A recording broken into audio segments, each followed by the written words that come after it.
बच्चों, स्वागत है आपका मेरे चैनल अनु हेल्पफुल स्टडी में।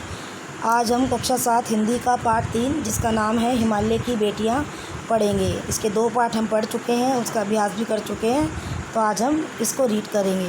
तो बच्चों, अगर आपने मेरे चैनल को सब्सक्राइब नहीं किया है तो चैनल को सब्सक्राइब कर दीजिए, बेल आइकन को प्रेस कर लीजिए, जिससे कि आपको मेरी आने वाली वीडियो की नोटिफिकेशन मिलती रहे। तो इसके जो लेखक है, राइटर है, वो है नागार्जुन। तो वो कहते हैं, अभी तक मैंने दूर से देखा था, बड़ी गंभीर, शांत, अपने आप में खोई हुई लगती थी। पहले ये देखो, हिमालय की बेटियाँ किसको कहते हैं। हिमालय की बेटियाँ मतलब हिमालय से जो निकलने वाली नदियाँ होती हैं उनको हम हिमालय की बेटियाँ कहते हैं। तो ये उनके बारे में बात हो रही है।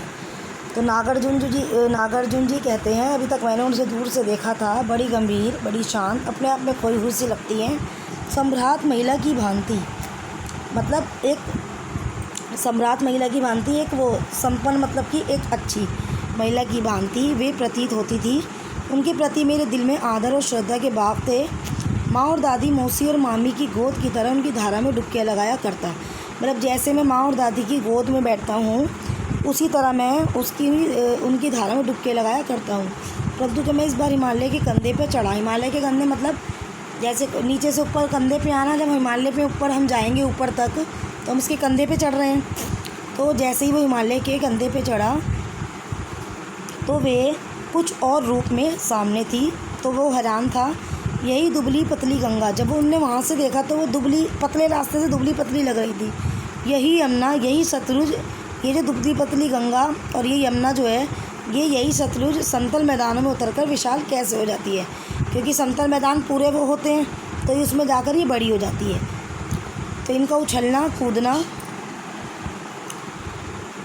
खिलखिलाकर लगातार हंसते जाना, इनकी भावभंगी, इनका ये उल्लास, मतलब इनका ये उल्लास कहाँ गायब हो जाता है। मतलब जब वो वैसे होती, जब वो विशाल मैदानों में उतरती हैं, समतल मैदानों में, तो कोई वो नहीं होती है, आवाज़ नहीं होती है। तो वो यही कह रहा है, इनका लगातार हंसते जाना और ये जो उल्लास मतलब खुशी है, ये कहाँ गायब हो जाता है, मैदान में जब ये जाती है। मैदान चौड़ा होता है, ठीक है ना। तो किसी लड़की को जब मैं देखता हूँ, किसी कली पर जब मेरा ध्यान अटक जाता है, तब भी मैं इतना कौतूहल नहीं होता हूँ, मतलब कि मेरे मन में इतनी जिज्ञासा नहीं होती है और विस्मय नहीं होता जितना कि इन बेटियों की बाल लीला को देखकर होता है। विस्मय मतलब आश्चर्य कि कहाँ ये भागी जा रही हैं, कौन से लक्ष्य हैं जिसने इन्हें बेचैन कर रखा है। अपने महान पिता का विराट प्रेम पाकर भी, पिता कौन होगा इनका, जब वो बेटियाँ हिमालय की बेटियाँ, यानी कि जो नदियाँ हैं तो वो हिमालय की बेटियाँ हैं, तो उनके पिता क्या होगा, हिमालय। तो अपने महान पिता का विराट प्रेम पाकर भी अगर इनका हृदय अतृप्ति ही है, तो वे कौन होगा जो उनकी प्यास मिटा सकेगा। बर्फ़ जली नंगी पहाड़ियाँ, छोटे छोटे पौधों से भरी घाटियाँ और मधुर अधित्यकाएँ। तो इसका मतलब क्या होता है, अतृप्त मतलब क्या है, भूखा। इनका हृदय अगर भूखा ही है तो वे कौन होगा जो उनकी प्यास मिटा सकेगा। बर्फ़ जली नंगी पहाड़ियाँ, छोटे छोटे पौधों से भरी घाटियाँ, या फिर बंधुर अधित्यकाएँ। अधित्यकाएँ का मतलब पहाड़ी के ऊपर का जो समतल भाग होता है उसको ये बोलते हैं। सरब्ज उपत्यकाएँ मतलब कि तराई घाटी जो होती है उसको ये बोलते हैं। ऐसा है इनका लीला निकेतन। निकेतन क्या होता है, ऐसा है इनका घर। खेलते खेलते जब ये ज़रा दूर निकल जाती हैं तो देवदा, चीड़, सरो, चिनार, सफ़ेदा, कैल के जंगलों में पहुंचकर, इन सब के जंगलों में पहुंचकर शायद इन्हें बीती बातें याद करने का मौका मिल जाता होगा। कौन जाने बुढ़ा हिमालय अपनी नटखट बेटियों के लिए कितना सिर धुनता होगा। बड़ी बड़ी चोटियों से जाकर पूछिए तो उत्तर में विराट मौन के सिवाय उनके पास और रखा ही क्या है। सिंधु और ब्रह्मपुत्र, ये 2 ऐसे नाम हैं जिनके सुनते ही रावी, सतलुज, व्यास, चनाब, झेलम, काबुल, कपिशा, गंगा, यमुना, सरयू, गंडक, कोसी आदि हिमालय की छोटी बड़ी सभी बेटियां आंखों के सामने नाचने लगती है। मतलब सिंधु और ब्रह्मपुत्र जो हैं ये 2 बड़ी नदियां हैं, और ये सारी जो छोटी छोटी नदियां हैं ये सभी हिमालय की छोटी बड़ी सभी बेटियां आंखों के सामने नाचने लगती है। वास्तव में सिंधु और ब्रह्मपुत्र स्वयं में कुछ नहीं है। दयालु हिमालय के पिघले हुए दिल की एक एक बूंद न जाने कब से इकट्ठा होकर इन 2 महानदों के रूप में समुद्र की ओर प्रवाहित होती रही हैं।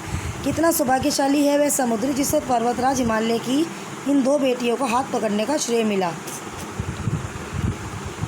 जिन्होंने मैदानों में ही इन नदियों को देखा होगा, उनके ख्याल में शायद ये बात आ सके कि बूढ़े हिमालय की गोद में बच्चियाँ बनकर ये कैसे खेला करती है। माँ बाप की गोद में नंग धड़ंग होकर खेलने वाली इन बालिकाओं का रूप पहाड़ी आदमियों के लिए आकर्षक भले ना हो, लेकिन मुझे तो ऐसा लुभावना प्रतीत हुआ वह रूप की हिमालय को ससुर और समुद्र को उसका दामाद कहने में कुछ भी झिझक नहीं होती है।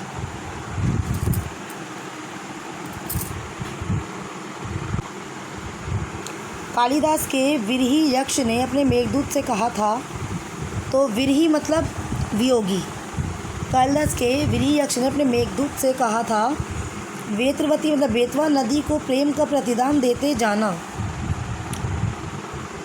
तुम्हारी वह प्रेयसी तुम्हें पाकर अवश्य ही प्रसन्न होगी। प्रेयसी मतलब प्रेमिका। तुम्हारी वह प्रेयसी तुम्हें पाकर अवश्य ही प्रसन्न होगी। यह बात इन चंचल नदियों को देखकर मुझे अचानक याद आ गई और सोचा कि शायद उस महाकवि को भी नदियों को सचेतन कर रूपक पसंद था। दरअसल जो भी कोई नदियों को पहाड़ी घाटियों समतल आंगनों के मैदानों में जुदा जुदा मतलब अलग अलग शक्लों में देखेगा, वैसी नतीजे पर पहुँचेगा। काका कालेलकर ने नदियों को लोकमाता कहा है, किंतु माता बनने से पहले यदि हम इन्हें बेटियों के रूप में देख लें तो क्या हर्ज है। और थोड़ा आगे चलिए, इन्हीं में अगर हम प्रेयसी की भावना करें, प्रेयसी का मैंने क्या बताया था, प्रेमिका, तो इन्हीं में अगर हम प्रेयसी की भावना करें तो कैसे रहेगा। ममता का एक और भी धागा है जिसे हम इनके साथ जोड़ सकते हैं। बहन का स्थान कितने कवियों ने नदियों को दिया है। एक दिन मेरी भी ऐसी भावना हुई थी कि यह तिब्बत की बात है। मन उचट गया था, तबीयत ढीली थी। सतलज के किनारे जाकर बैठ गए। दोपहर का समय था। पैर लटका दिए पानी में और थोड़ी ही देर में उस प्रकृति से जल ने असर डाला। तन और मन ताज़ा हो गया। तो लगा मैं गुनगुनाने।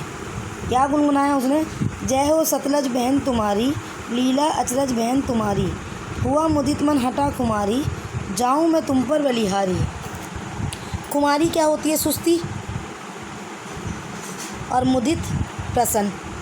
तो हुआ मुदित मन हटा कुमारी मतलब मेरा जो मन है वो प्रसन्न हुआ और मेरी सुस्ती हट गई। जाऊँ मैं तुम पर बलिहारी, तुम बेटी ये बाप हिमालय, तुम हिमालय की बेटी हो और ये तुम्हारे पिता हैं। चिंतित पर चुपचाप हिमालय, प्रकृति नदी के चित्रित पट पर अनुपम अद्भुत छाप हिमालय। अद्भुत मतलब विचित्र हिमालय। जय हो सतलज बहन तुम्हारी। तो इसके लेखक जो हैं वो है नागार्जुन जी। तो इसी के साथ ये वीडियो भी समाप्त हुई। मिलते हैं नेक्स्ट वीडियो में इसके प्रश्नोत्तर के